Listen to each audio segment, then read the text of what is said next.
IS6 language laboratory. It's a system that was built around 1974.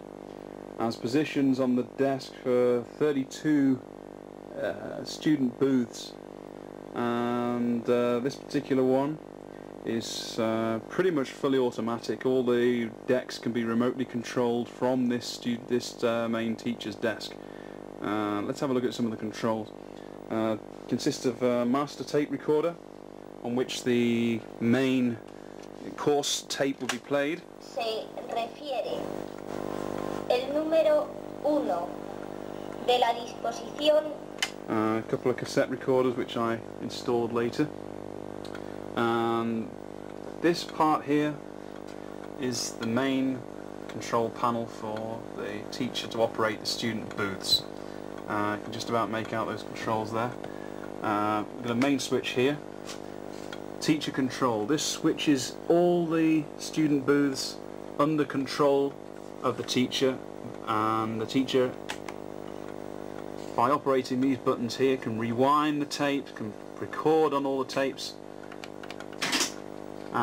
stop the machines, rewind them all, etc, etc.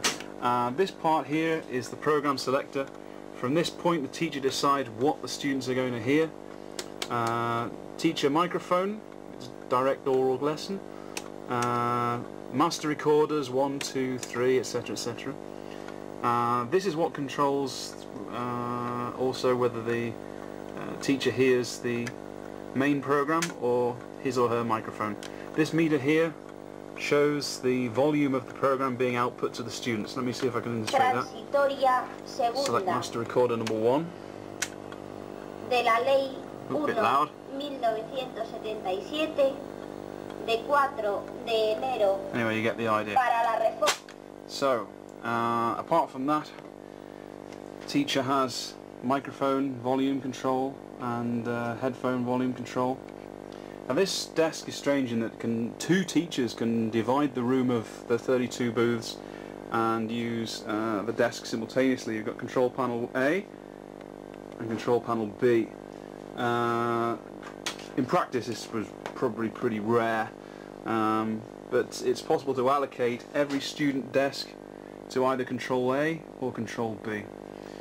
Or if the student is to work in the tape independently of the console, pressing free will liberate that booth, and the control will remain in the hands of the student, not the teacher desk. Anyway, let's move on now to the student machines. Now let's take a look at the student machines. These I removed from their original booth, partition booths, because I didn't have the space to restore all the extra furniture.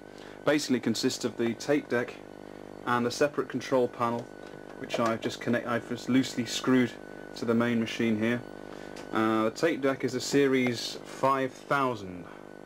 Consists of a tape counter, tension arm to keep the tape tensioned at all times, and very easy to service, very easy to take to pieces. And the control panel consists of a little unit which will be screwed into the desk. You've got the normal controls here. You got wind, stop, rewind, listen, which is playback, recap, and speak. I'll be talking about the recap function in a moment. Speak is record, basically. At the moment we can see the machine is under teacher control, which is why when I press these buttons nothing happens. This allows the teacher to record the program onto the decks without possibility of student interference. You've got a button here, calling teacher. This little button here, when you press it down, a lamp lights up on the student position on the console, showing the teacher that the student needs a bit of help. You've got the volume controls for the student microphone and the student tape track, and the master program and the master tape track on playback, and our socket for the headphones. This is a Nexus TP120 plug. This is used in aviation mostly. It's quite expensive, unfortunately. And that goes to the student headphones, student headset, here with the microphone. Okay, let's see if I can release this from teacher control. Light goes out. Deck can now be used in student hands. Let's rewind the tape. You'll notice that the tape normally on a reel-to-reel machine would come off the reel, but not here. It stops and winds forward for a short way. This is because at the end of the tape, if we rewind that again, I'll stop so you can see. Something happens. It stops and hits a piece of foil. There's a piece of metal foil which hits a tape guide. As you can see, there's a tape guide here with two pieces, and this triggers a circuit which presses the machine into forward wind, winds the tape forward and stops it from running off the reel. To override that, the teacher wants to change the tape or whatever when the booth tapes wear out. This little override lever, you can hold it down and the tape will run off the reel. But of course this machine is normally hidden out of sight of the students, apart from a little glass window over a spool just so that the tape is moving. The students can't normally touch any of this, which helps prevent the tapes getting damaged or tampered with, which is handy. Okay, now we'll proceed back to the console. Show you what a typical lesson might be like in one of these things. First of all, the teacher would come in and the teacher would switch on. First of all, the teacher would come in and switch on